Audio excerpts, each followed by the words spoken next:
नहीं, हरियाणा में तो हमने पहले फरीदाबाद में भी किया है, लेकिन यहाँ पंचकुला में पहली बार हो रहा है। इसके पीछे जो मोटिव है वो साइंस मोटिवेशन का है। साइंस के माध्यम से विद्यार्थियों को कुछ नया इनोवेटिव आइडियाज के आधार पर करने का मौका मिले और वो कुछ नई चीज़ सीखे। भारत की साइंस की प्रगति कैसी है, उस प्रगति का अनुभव विज्ञान जगत के शिक्षक हैं, विज्ञान जगत के विद्यार्थी हैं, विज्ञान जगत के यंग साइंटिस्ट हैं, विज्ञान जगत के पॉलिसी मेकर्स हैं, विज्ञान जगत में काम करने वाला प्रशासन तंत्र है, ये सभी मिलकर के भारत को समृद्ध बनाने के लिए, आत्मनिर्भर बनाने के लिए विज्ञान के माध्यम से क्या कर सकते हैं, इस मोटिव को लेकर के हम इसका आयोजन। इसमें दो तंत्र हैं। सरकार की दृष्टि से मिनिस्ट्री ऑफ अर्थ साइंस और उसका नोडल एजेंसी के नाते से पुणे की IITM है। आप डायरेक्टर उसके हमारे साथ में बैठे हुए हैं, साथ में अरुण जी हैं, और विज्ञान भारती, ऐसे दो संगठन मिल करके इस कार्यक्रम का विशेष अतिथि के नाते से केंद्र सरकार के जो हमारे साइंस टेक्नोलॉजी मिनिस्टर हैं डॉक्टर जितेंद्र सिंह जी PMO के मिनिस्टर हैं, और वो विज्ञान के खुद भी विज्ञान के विद्यार्थी डॉक्टर के नाते से विज्ञान जगत का एक बड़ा नाम है, तो वो इसमें उद्घाटन में कल रहने वाले हैं। एक बड़ा जो नाम है अंतरिक्ष यात्री के नाते से शुभांशु शुक्ला जी जो इसरो के सीनियर साइंटिस्ट हैं वो इसमें रहने वाले हैं। तो कल उद्घाटन का कार्यक्रम 11 बजे से शुभांशु शुक्ला जी का लेक्चर होगा और 1 बजे से फॉर्मल उद्घाटन होगा।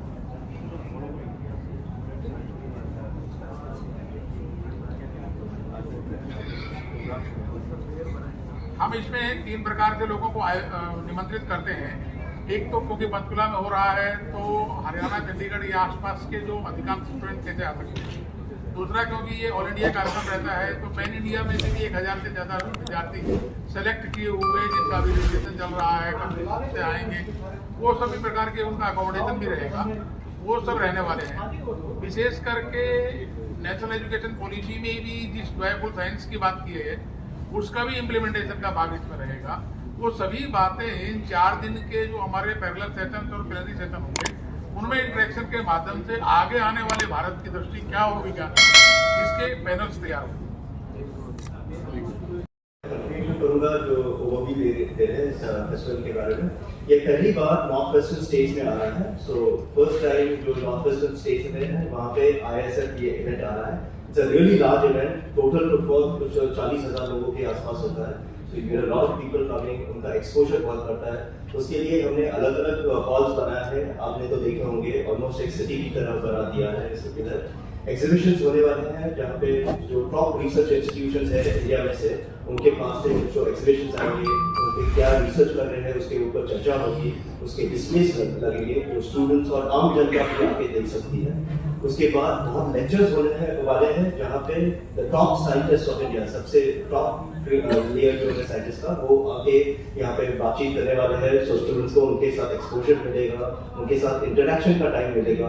नॉर्मली जो बच्चे होते हैं स्टूडेंट्स, उनको टॉप साइंटिस्ट के साथ इंटरेक्शन के लिए टाइम नहीं मिलता है, पर ये इवेंट एक ऐसा इवेंट है जहाँ पे फेस टू फेस इंटरेक्शन बहुत हो सकता है, तो उसकी एक अपॉर्चुनिटी मिलेगी। उसके अलावा बहुत हैंड्स ऑन एक्टिविटीज भी है स्टूडेंट्स के लिए, जहाँ पे विलेज क्रिएट किया गया हुआ है स्टूडेंट्स के लिए, जहाँ पे वो बायोलॉजी सीख सकते हैं, केमिस्ट्री सीख सकते हैं, फिजिक्स सीख सकते हैं, और उसके बीच में कॉम्पिटिशन भी हो सकता है। ऐसे इवेंट्स हमने ऑर्गेनाइज किए हैं।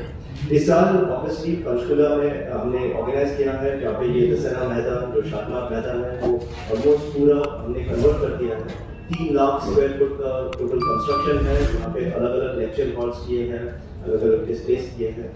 सो ये आम जनता के लिए भी ओपन है, जो आके देख सकती है, सिर्फ रजिस्टर्ड पार्टिसिपेंट्स के लिए नहीं है। जिसको भी इंटरेस्ट है साइंस में या एग्जिबिट्स देखने में वो सब इधर आके देख सकते हैं।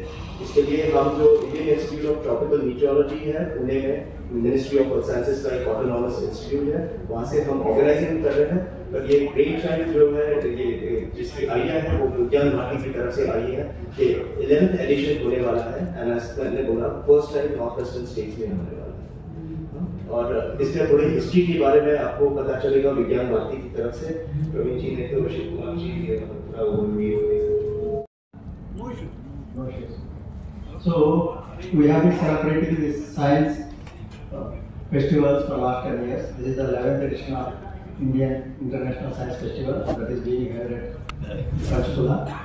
And this year's theme is that Sciences Samruddhi, means prosperity through science. That is the theme of this whole science festival. And under that we have sub themes also, that is innovation, innovate, Atmanirbharta, and India for global good. These are the three sub themes. So with this sub themes we have arranged a lot of interactions for different students and scientists. The major focus is between 8th to 12th students. So to tell them what is happening in science and how to motivate them further and make them get interested in science discipline and what is happening and how it is going to be impact the day-to-day lives. So as you all know that our Honorable Prime Minister's vision for 2047 Vikshit Bharat. For that, how the science can contribute and how what are the different aspects of science that are happening in the country and how it will impact the lives and also will building the whole Vikshit Bharat by 2047. So that is the whole theme of this ISF. And we have about 14 themes, sub-themes covering all fields of science. And in the sub-themes we have experts coming from all over India and giving lectures and talking to students and interacting with them. So we also have different sub-themes like Gurukula, Young Scientist Conclave, like that. We also have different concepts to make them engaged for the next 4 days in science-related activities. So this is briefly about ISF. North India के महोत्सव उत्सव अपने पंचकुला में हुआ। भारत सरकार ने पंचकुला को चुना इसके लिए। इसका day to day, minute to minute और बाकी जो भी कल्चरल कार्रवाई या साइंस के मामले में होंगी, तो मैं इनसे रिक्वेस्ट करूंगा इवेंट वालों से कि ये आपको 100% ब्रीफ करें। Thank you.